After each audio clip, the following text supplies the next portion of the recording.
राजस्थान में कौन से लोक देवता का संबंध लाचा गुजरे की प्रार्थना से है? चलो देखते हैं। क्या गोगा जी चौहान का है, या पापू जी राठौड़ का संबंध संबंध है, या रामदेव जी तंवर जी का संबंध है, या तेजा जी जाट का संबंध है? चलो बताओ इसका राइट आंसर क्या होगा।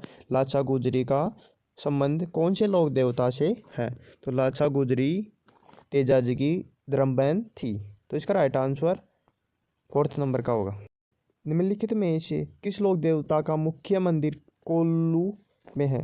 पहला ऑप्शन है गोगा जी चौहान का, या तेजा जी का, या पापू जी राठौड़ का, या मल्लीनाथ जी का।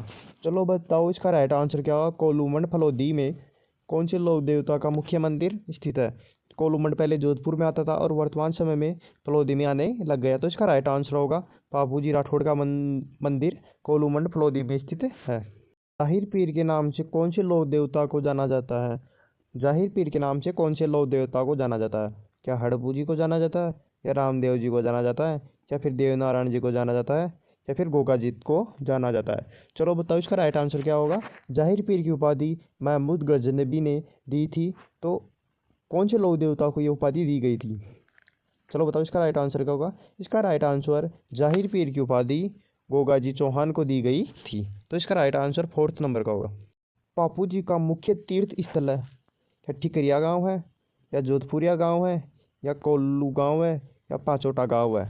चलो बताओ इसका राइट आंसर। तो इसका राइट आंसर होगा कोल्लू गांव फलोदी पापू जी राठौड़ का मुख्य तीर्थ स्थल है। पापू जी को किसका अवतार माना जाता है? क्या लक्ष्मण का, क्या भरत का, क्या राम का, क्या शत्रुघ्न का अवतार माना जाता है? तो इसका राइट आंसर बताओ।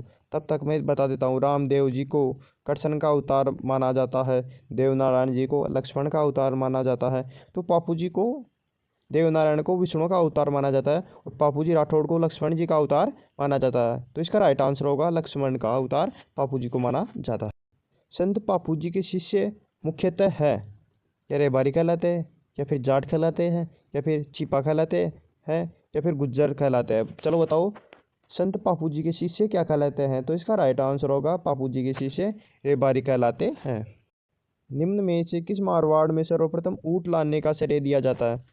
क्या पापू जी को, या फिर गोगा जी को, या फिर देवनारायण जी को, या फिर तेजा जी को ऊंट लाने का श्रेय जाता है? चलो बताओ इसका राइट आंसर होगा मारवाड़ में या राजस्थान में सर्वप्रथम ऊंट लाने का श्रेय पापू जी राठौड़ को जाता है। सुमिलित कीजिए और नीचे दिए गए कूट को उत्तर सहित चयन कीजिए। कल्लाजी राठौड़ को भूत प्रेतों का देवता कहा जाता है, गोगा जी राठौड़ को सर्पों के देवता कहा जाता है, कटनी माता को चूहे की देवी कहा जाता है, पापू जी राठौड़ को ऊँटों के देवता कहा जाता है। कल्लाजी राठौड़ को भूत प्रेतों के देवता कहा जाता है, गोगा जी को सर्पों के देवता कहा जाता है, कटनी माता को ऊँटों की देवी कटनी माता को चूहों की देवी कहा जाता है, और पापू जी राठौड़ को ऊँटों के देवता के रूप में पूजा जाता है। कौन सा युग्म गलत सुमेलित है? पहला ऑप्शन है पापू जी कोलूमंड फलोदी से संबंधित है या नहीं है, मल्लीनाथ जी गागरोन से संबंधित है या नहीं है, तेजा जी खड़ना नागौर से संबंधित है या नहीं है, गोगा जी ददरेवा चूरू से संबंधित है या नहीं है? चलो बताओ इसका राइट आंसर होगा। इसका राइट आंसर होगा मल्लीनाथ जी तिलवाड़ा से संबंधित है, ना कि गागरोन से, तो इसका राइट आंसर होगा सी नंबर का।